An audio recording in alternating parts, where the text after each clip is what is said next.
Dear Christina, I feel so stuck in life and have no idea what step to take next. Please help. How do I get unstuck and move forward with my life? I know just how frustrating it can be when you feel stuck in your life. Maybe you're stuck in a relationship that isn't going anywhere. Or maybe you've outgrown a job but are afraid to leave. Or maybe you're just stuck in the past and something that happened to you in the past and you just can't seem to let it go.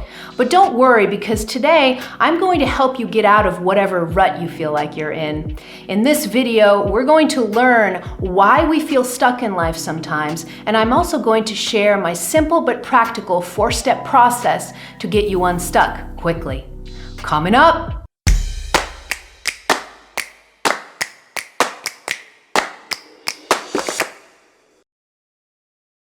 Hello, beautiful soul.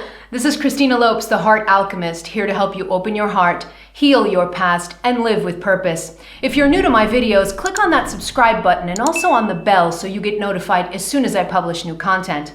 Now, I know just how frustrating it can feel to want to do something different with your life, but then you feel stuck. Feeling stuck can really cause a lot of restlessness, anxiety, sadness, and even depression in our lives.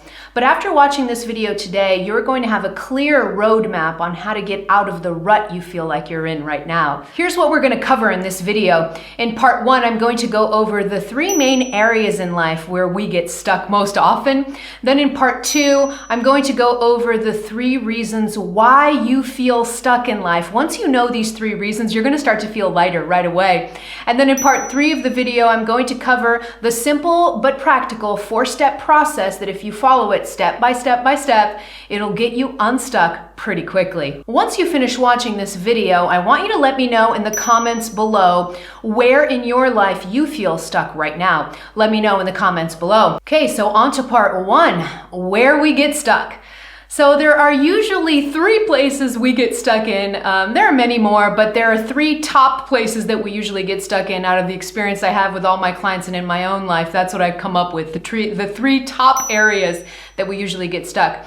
The first place is in relationships. So maybe you're in a current relationship and you just know it's not going anywhere, but you're afraid of leaving because maybe it's even a long-term relationship, or maybe you have children, or maybe you're financially dependent on your partner.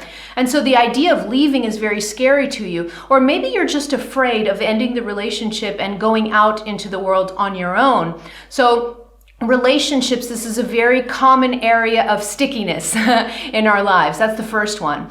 The second one is career or job. So this is where a lot of times we sometimes go to school to get degrees and then we start the job that goes with that degree, and then a few years later we're like, I don't want to do this anymore. You know, that's what happened to me. I went to school for 10 years of my life to get a doctorate degree, and I was a clinician, I was a physical therapist.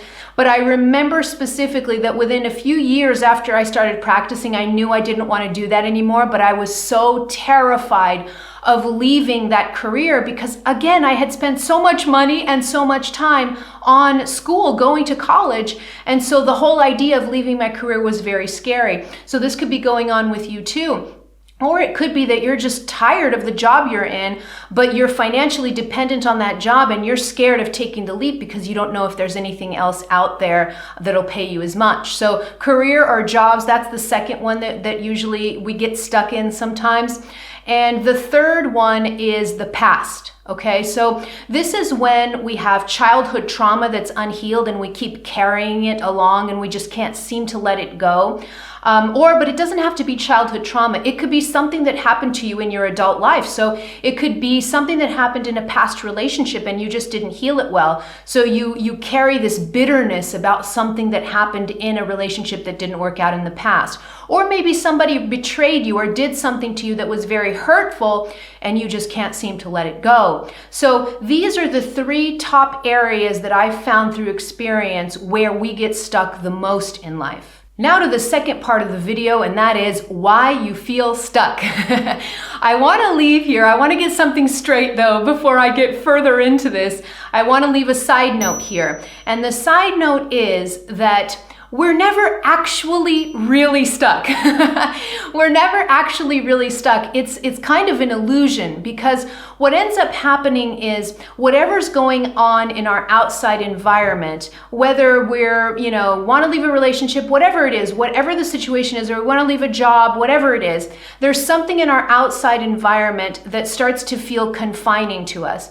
But this is really just it's not that I'm actually really stuck. I'm not in a prison cell. I'm not completely stuck somewhere.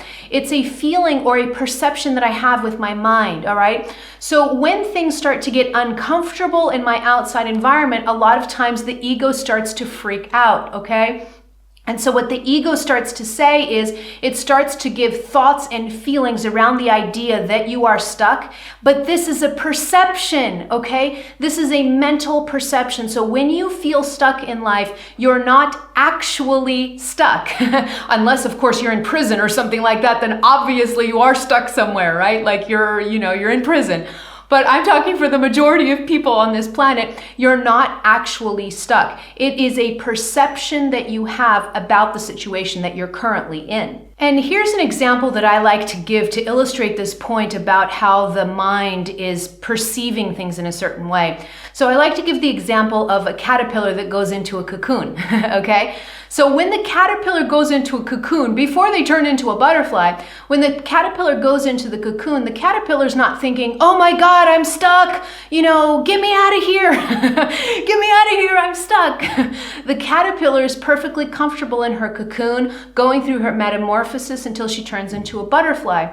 And so that example gives you an understanding of how the feeling of being stuck is really a mental perception. So the question should always be, why do I feel stuck? And not necessarily, why am I actually stuck? Because you're never actually stuck. So there are really three main reasons why we feel stuck in life sometimes. The first one is what I call outgrowth. So outgrowth, this is usually when people start awakening, or they'll have a spiritual awakening. And when you have a spiritual awakening, your growth will start accelerating really quickly. And what happens when we go through spiritual awakenings and our growth starts to accelerate, we start to really, really change very quickly. We change so quickly that the environment around us, especially if the environment around us or the people around us don't accompany us, we can start to feel like we're completely out of place. We can start to feel like we're really stuck, because now we start to feel confined in a place where we were perfectly comfortable before. But it's because we've had a spiritual awakening. We're opening our eyes to a new life, and we start to grow so quickly that sometimes we outgrow the environment or the situations that we're in at that specific moment. This outgrowth period, this can be really uncomfortable for people, because it could be so fast that, like, from one day to the next, you could look at your partner, or you could look at your old life, and you could say, wow, this no longer resonates with me. I don't even know what I'm doing here. I feel so stuck in this situation. And it could be really scary, especially if it occurs fast. So what I'm going to do is I'm going to leave a video here if you want to go deeper into some of the things that happen during a spiritual awakening and when we're kind of outgrowing our environment. Here's a video for you. It's about the process of disconnection and what happens to us when we start disconnecting from our environment during a spiritual awakening. Here's the video here, and I'll also leave it in the description box below so you can get into that a little bit deeper. The second reason we feel stuck in life is because of what I call the void. All right, so what's the void? The void is this period that occurs in your life between the moment that you're no longer resonating with your old life, but before your new life takes place. So there's this period that's called the void that occurs between your old life and your new life. And in this period, there's nothing really going on. It's almost like the universe closes all the doors. You stop seeing synchronicities, you stop seeing signs, A lot of times people tell me that, am I doing something wrong? I can't hear my guides. I can't get signs from the universe. It just seems like everything has gone quiet and I'm just stuck here.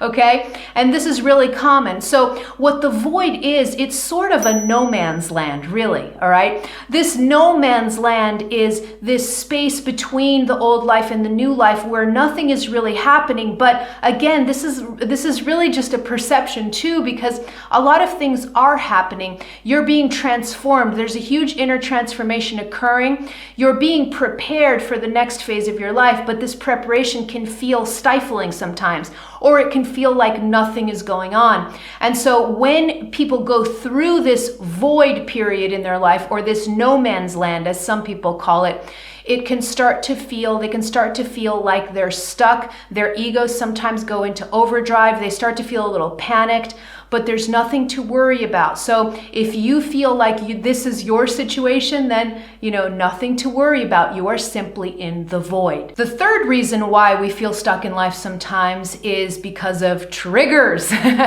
Okay, so what are triggers? So this is when we are being triggered by our outside environment, whether in the form of people. So what's common? Common that maybe your partner starts to trigger you, or maybe you're at work and you start kind of butting heads with a coworker, or maybe your boss is triggering you. It could be anything, really. But something happens in your life where one or more situations starts to cause you to trigger. They trigger you. And what most often happens when we start to feel triggered, it's like we start to feel assaulted by our outside environment. And when we start to feel assaulted by our outside environment, again, the ego can kick in and it can start feeling confined. It can start feeling like a wild animal stuck in a corner. And this sense of confinement gives you a feeling that you are stuck. But really what's going on here is you're not stuck at all. It's just you are being triggered by your outside environment, but you're being triggered. Why? Because there's a wound in you that's being triggered. If there weren't a wound in you, you wouldn't be triggered at all. Nothing would bother you at all. If something bothers you, it's always a sign that there's something unhealed. There's a trigger there.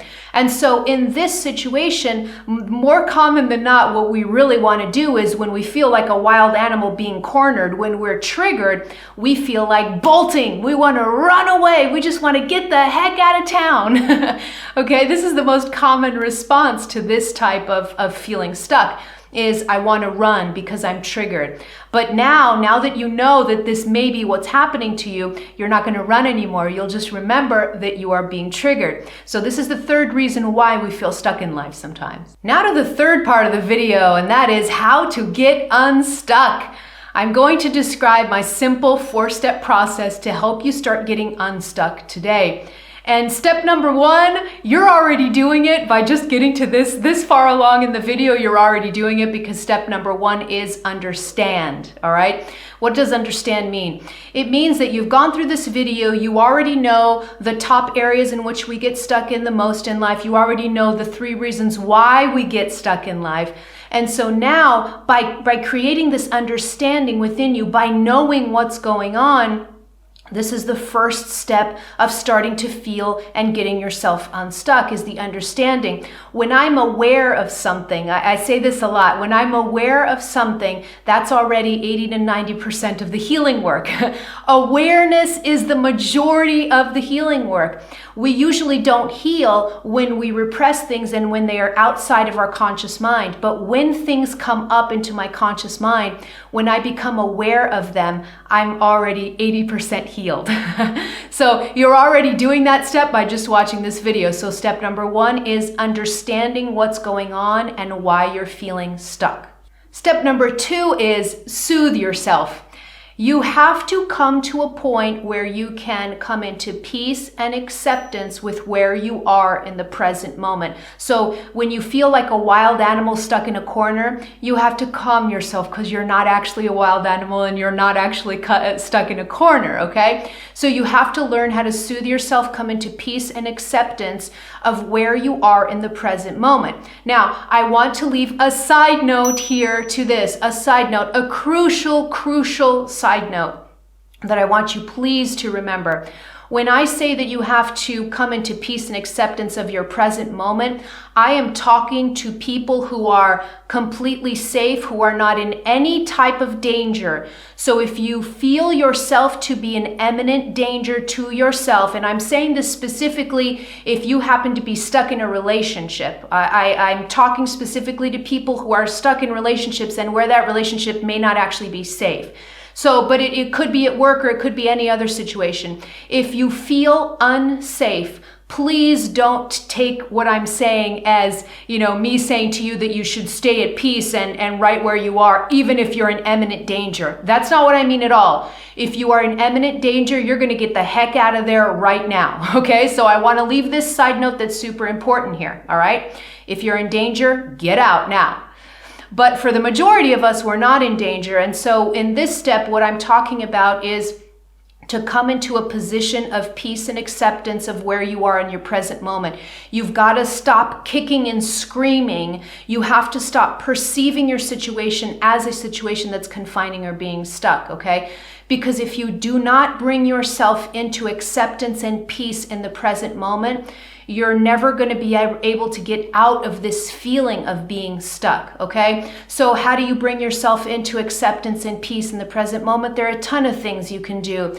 You could do breathing exercises. You could do meditation. You could do just being aware of how your ego is perceiving and start to do affirmations or mantra work and just say to your ego, everything's okay. I'm not stuck. I'm perfectly fine. Things like that, okay? You can just go for a walk outside. You can do exercise. There are a bunch of things you can do to soothe yourself, calm yourself, bring yourself into a position of acceptance, not just peace, but also acceptance. So you can say things to yourself like this: I'm not really stuck. Everything is okay. I'm going to figure it out one step at a time. Okay? You see, when you start talking like this, when you start saying to your ego, when you start reassuring your ego that you're not actually stuck, that everything is okay, that the universe is going to help you figure this out, that you're in no hurry, everything is fine, no need to panic. You see, when you start to talk this way, when your inner talk shifts, you're going to start to feel more balanced, more at peace, and more accepting of the present moment as it is. You cannot change the present moment until you accept it. Acceptance is crucial for you to be able to change anything, because if you're not in a position of peace and acceptance, what you're going to end up doing is you are going to either bolt, you're going to run away, you're going to do a bunch of different things to not process that energy, and then it's just going to backfire on you, okay? So please really concentrate on this step, soothe yourself, bring yourself into acceptance and peace in the present moment. And since we usually start to feel a little bit of anxiety or feeling like we're stuck when we're going through a spiritual awakening, if this happens to be you right now, I have another video here, so click on this video. It's going to help you. It's going to give you more techniques on how to soothe yourself and bring yourself down into a state of calm, especially if you're having anxiety related to spiritual awakening. So click on that video to go further into that, and I'll leave a link in the description box below also. Step number 3 is get to work. So what does this mean?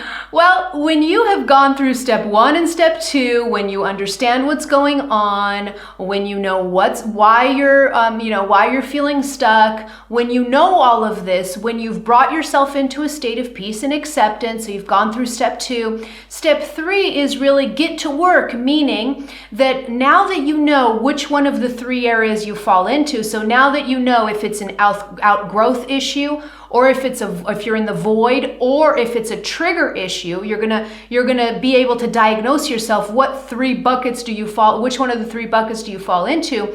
Once you know what's going on, then it's time to get to work. So if this is an outgrowth issue, okay, so if you found out that really this is an outgrowth issue, you're having a spiritual awakening, your acceleration is you're just growing at an accelerated rate, and maybe your partner isn't accompanying you, or maybe your world isn't accompanying you, everything is kind of not making sense to you, and you're really feeling stuck because you're in an outgrowth phase. If this is the truth, then your work here is going to have a lot to do with decisions being made and a lot of conversations had, okay? So what does this mean? If you're outgrowing your situation, whether it be a relationship, a job, anything really, if you're outgrowing your current life or your current environment, then decisions will have to be made. It's obvious, right? And conversations will need to be had. Obvious too, right? I have a lot of people reach me, and this is specific about relationships. A lot of people will reach me and they're really stuck. They need help getting out. And a lot of times people will come with relationship issues. So they're in this outgrowth phase. They're disconnecting from their current partners, and they just want to know how to get the heck out. And one of the first questions I ask is, well, have you talked to your spouse or to your partner about it? And they're like, no, I don't really want to go into these things. And so I sit there and I just stare at them, because how do you not want to go into these things with your partner? How do you not want to talk to your partner about what is happening to you? And I know that this is common in a lot of relationships, but we all need to learn how to have conversations, sometimes difficult conversations, but we need to learn how to use our throat chakras and how to speak our truths. So before you make all these decisions about what's going to happen in your life, you're certainly going to want to talk to people that are in your life right now, especially if we're talking about a marriage or a partnership, right? So be very open, have difficult conversations, have deep conversations with your partner, because here's what may happen. It's very easy for us to think that when we're going through the outgrowth period, that nobody else is going to follow us. But that's really unfair, right? Because if we have the capacity to change quickly, don't other people too? So if I don't communicate with my partner, if I don't communicate with someone in my life saying to them, this is what's happening to me, I'm really going through these changes, a lot is changing in my life, a lot of how I feel or how I think, this is all changing. I need to have these conversations with the people in my life so that I give them the opportunity to accompany me in my growth. You may be surprised that if you start having these deep conversations with the people in your life, using your throat chakra, you may find that there'll be one or two or maybe three of them that'll go with you in this growth period, okay? So a lot of decisions have to be made, yes, because a lot of things are going to have to change. If you are in this outgrowth period, a lot of things are going to have to change, and that means that a lot of decisions are going to have to be made. But please don't skip over the conversation part, okay? Especially if we're talking about a relationship. Have a conversation with your partner, share what's happening with you, and they may surprise you, they may accompany you. If they don't accompany you in the growth period, then yes, you're going to have to make other decisions, and those are going to have to be communicated too. So this is going to be your work if you know that you're in this outgrowth process. Now, if it's an issue of being in the void, that's going to be a little bit different, right? So your work, if this is your issue, if you're in the void, your work is going to be slightly different. And the work of being in the void has a lot to do with being comfortable, becoming comfortable when nothing happens.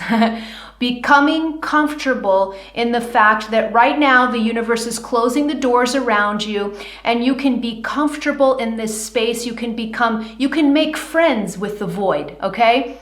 You can learn how to be comfortable in silence, comfortable alone. You can learn how to be comfortable when nothing is going on. And this is sometimes hard for us when we're very action-oriented, but the learning how to be still and silent and comfortable and at peace in this void process, it's going to really help you get out of the void faster, okay? So learning how to be comfortable in the void is crucial if this is the issue that you're going through right now. And when I say to be comfortable in the void, I'm not just saying, hey, just blindly trust, the void out there, blindly trust it and just go with the flow. That's partly true because the void is creative energy. I mean, the universe is, makes pretty much everything. So why wouldn't you trust the universe?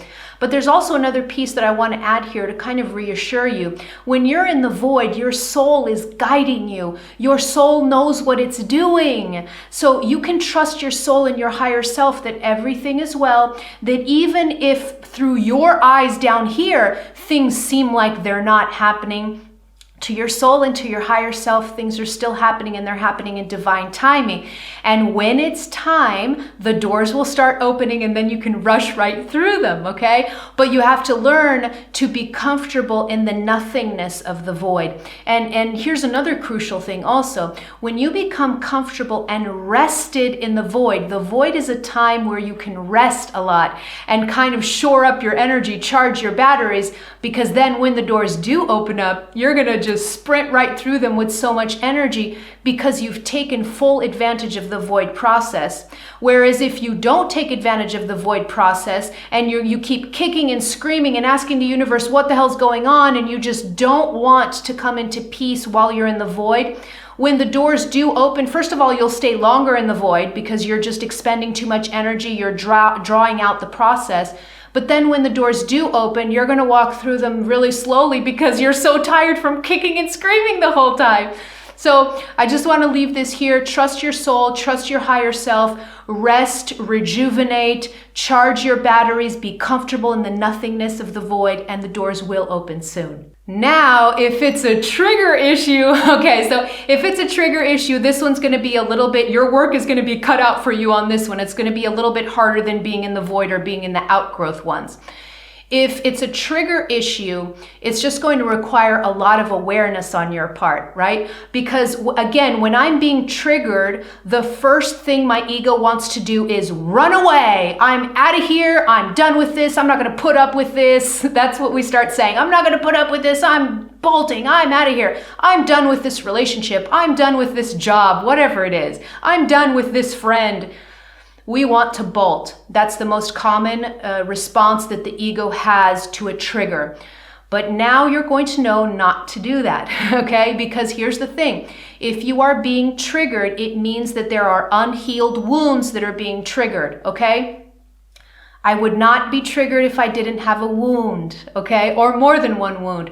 So your work is to, when you perceive, if you know that you're being triggered, when you perceive yourself to be triggered, first, you're not going to run away. You are not moving from there. You are going to go into the trigger and through the trigger.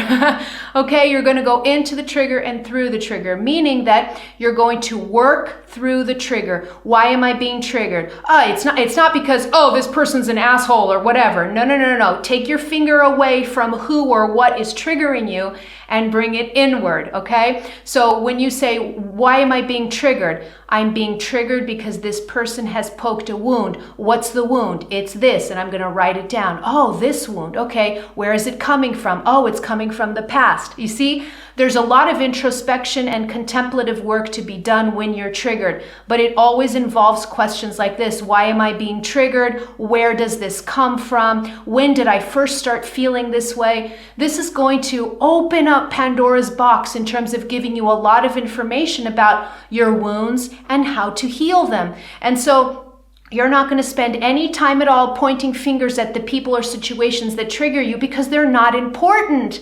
It's the trigger that's important, okay? And here's the thing. I'm going to leave you a little warning here. Ding, ding, warning. The warning is if you're being triggered and you choose to not pay attention to what Christina's saying to you today, and you choose to bolt. So let's say your partner is triggering you and you just pack your bags and you're out of town, okay? You know how the universe works already. If you've been watching my videos, you know how the universe works.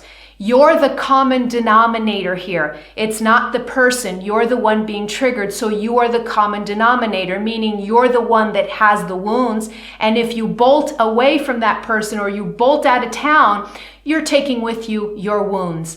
And that means that sooner or later, the universe is going to put you in exactly the same situation again, where you're with someone else, another partner, and they're going to start triggering you in the same way that your old partner triggered you. You know this is going to happen because the universe is constantly trying to help you evolve. And the only way that we can evolve is by being confronted by our triggers, healing them, and moving on, okay? So do your trigger work. Don't run away from the triggers. Go into the trigger and through the trigger, and then you'll heal the wound and you'll be done with this whole triggering thing. There'll be nothing else to trigger because the wound is gone. Step number 4 is stay open to receiving. Now, this is the last step, and it may seem a little easier said than done because, it may seem like, oh, super easy. Of course I'm open to receiving. Aren't we all? Aren't we just open to receiving? No, we're not. No, we're not. And I'm going to explain why. The majority of us is programmed through our society to be very masculine energy dominant. So we're always in doing mode. Doing is masculine. Doing is yang, masculine energy. We're very programmed.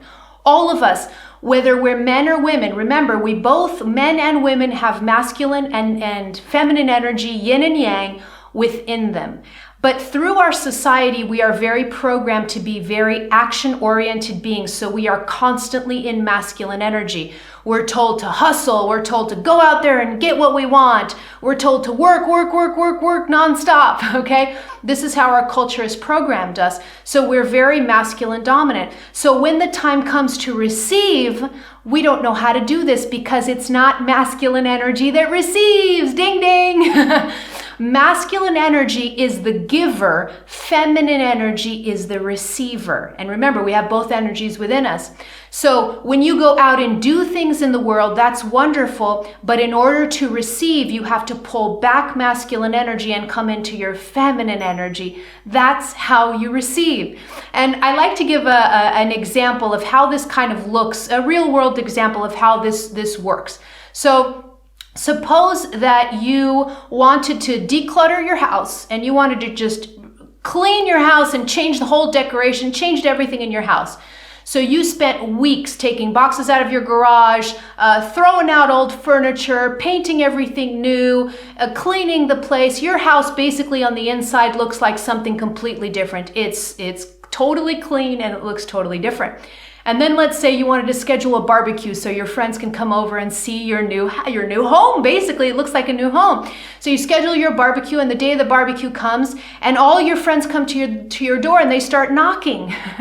And they're like, hey, we're here, and they have gifts and they're ready to come and enjoy the barbecue with you. But let's say that your door is locked. Nobody's gonna come in. Nobody's going to come in if your door is locked and you're standing behind it. You can't receive the gifts. And this is an example of what happens when we go out in the world and we're in our masculine energy, but then when we don't know how to be in our feminine energy, it's like we lock the door. So the universe could be sending you truckloads of new experiences and they can't get to you because you have your door locked. So in order to receive, I have to unlearn everything that I've learned culturally about how we have to be in masculine yang energy all the time. We just have to do.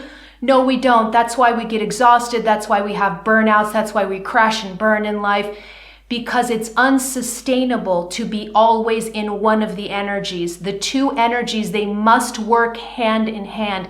Yin and yang must work hand in hand. Sometimes it's great to have masculine, sometimes it's not. You've got to be toggling between masculine and feminine all the time. And so we have to unlearn this masculine dominance that we have, both men and women. Women are also masculine energy dominant in our culture. We just all have learned to be in this doing thing. So now we have to also learn how to be in feminine energy, how to be. Yang is do, feminine or yin is be, okay? So how do we learn this? Well, we learn what feminine energy characteristics are. So feminine energy is all about stillness. It's about non-action. It's about silence. It's about just being soft and nurturing, okay? You see, completely opposite masculine energy. Masculine energy is, going out there and getting it and making money and doing all of this. Feminine energy is different. Masculine is the protector, feminine is the nurturer, okay? And so to be in feminine energy, I have to create space. I have to be comfortable in stillness. I have to be comfortable in silence. I have to soften myself. Masculine energy is very hard. Feminine energy is soft. I have to learn how to nurture. I have to learn how to do what a pregnant woman does when she carries her child for 9 months, okay? So this is probably easy to tap into if you're a woman. Well, I'm a woman, but I've never had children, so, but it's an example that we can kind of all understand that, when I'm pregnant, I have to just kind of relax for 9 months, hopefully relax and not be a stressed out basket, right? But hopefully relax and just let the baby, give the baby space and nurturing and nutrients and a lot of love, and the baby will develop normally. So being in your yin energy is super important, and you have to develop this, because until you develop yin energy, until you know how to be in your feminine, again, this is both for women and men, we all need to learn how to come into our feminine energy, because if we don't know how to come into our feminine energy, we'll never unlock that front door. And so all the gifts from the universe will never reach us, because they can only reach us through yin receptive energy. So the $1 million question that I get from people when I start to help them work their feminine energy, especially when they're really masculine dominant, the first thing they say to me is, I have no idea how to be softer, how to be stillness. I have no idea how to do these things. Please help. So how do you cultivate feminine energy within yourself? There's a lot of things that you can do. One of them is meditation. I love meditation. Meditation really, especially a type of meditation that brings you into your body, that stillness, that meditation brings you into feminine energy. So meditation. You can do simple things like even scheduling stop breaks, like breaks in the middle of your day. That's working feminine energy, where you literally take a break or multiple breaks throughout your day, and you just take a break to close your eyes, and just for a couple of minutes, 2-3 minutes, you're going to connect with your body. You're going to pay attention to your breathing. You're going to focus on your inhalation, deep inhalation, because breathing in is feminine, breathing out is masculine. Okay, so when I breathe in, I'm focusing on my feminine energy. I close my eyes, I come into my body, and I just pause for a little bit. Anytime I pause in the middle of action, that's yin. Action is masculine. Yin energy is pausing, non-action. So schedule non-action breaks in the middle of your day. That's another way to work feminine energy. Go dancing, do things that connect you to your body, but more in a beauty kind of way. So connecting to your body, not in the way that you go to a boxing match and beat the crap out of a punching bag or a person or whatever. That's not feminine energy, even though you're in your body. The type of work that you do in your body that cultivates feminine energy is dancing. It's nice and slow movements. It's peaceful movements, okay? So that's connecting more with your feminine energy. Just learning to be alone, learning to have your solitude breaks, learning to just, go sit on a park bench and just contemplate, observe the world, contemplate. Be introspective. This is all feminine energy. And the more that you can do this, the more that you can do these steps, the more that you can soften yourself through breath. You can do affirmation work also. So you can say, I'm ready to receive. I'm open to receiving. I drop all barriers or resistance to receiving. I drop all resistance to receiving. These are some great mantras. You can have the mantra, today I soften more. Today I'm soft. Okay, so a lot of affirmation work can be used also to cultivate feminine energy. So you see, I already gave you a bunch of ways to cultivate feminine energy. You can be nurturing. The more nurturing you are, so if you have an animal to take care of, or you can even go volunteer at an animal shelter, or taking care of people. Whenever you take care of someone, that's feminine energy, that nurturing motherly energy. Okay, so there you go. I just gave you a bunch of things that you could do to cultivate your feminine energy. Remember, this may seem like a very woo-woo step, this fourth one, but it's essential, because if you do step 1, 2, and 3, and you do all this work, but then your front door is locked, what's the point of doing the work, right? You have to learn how to receive, beautiful soul, because then there's no point in doing all this work if you then can't receive the blessings that the universe is trying to send you, right? And ultimately, here's the crucial truth, ultimately, until you master this fourth step, until until you know how to come into feminine energy, until you know how to receive, you're never going to get unstuck. You're never going to get unstuck, because the whole point of getting you moving along and getting you unstuck is the universe is going to start sending you stuff to help you get unstuck. But if you don't receive them, you're never going to get unstuck, right? So really cultivate this feminine energy, and pretty soon after this step 4, you'll see your life is going to start moving a little bit more fluidly, a little faster. You won't feel stuck anymore. But now I want to hear from you. Let me know in the comments below where you feel stuck in your life right now. Let me know in the comments below. And if you have a question that you'd like to submit for my weekly videos, leave them also in the comments with the hashtag #AskChristina. Don't forget that hashtag. If you enjoyed this video, click here to subscribe, or click here to go over to my website and take my heart quiz to find out if your heart is blocked. And don't forget these 2 videos that I recommended. These 2 videos, they're going to be super important to help you continue your growth and get unstuck in life. All right, beautiful soul, I am out.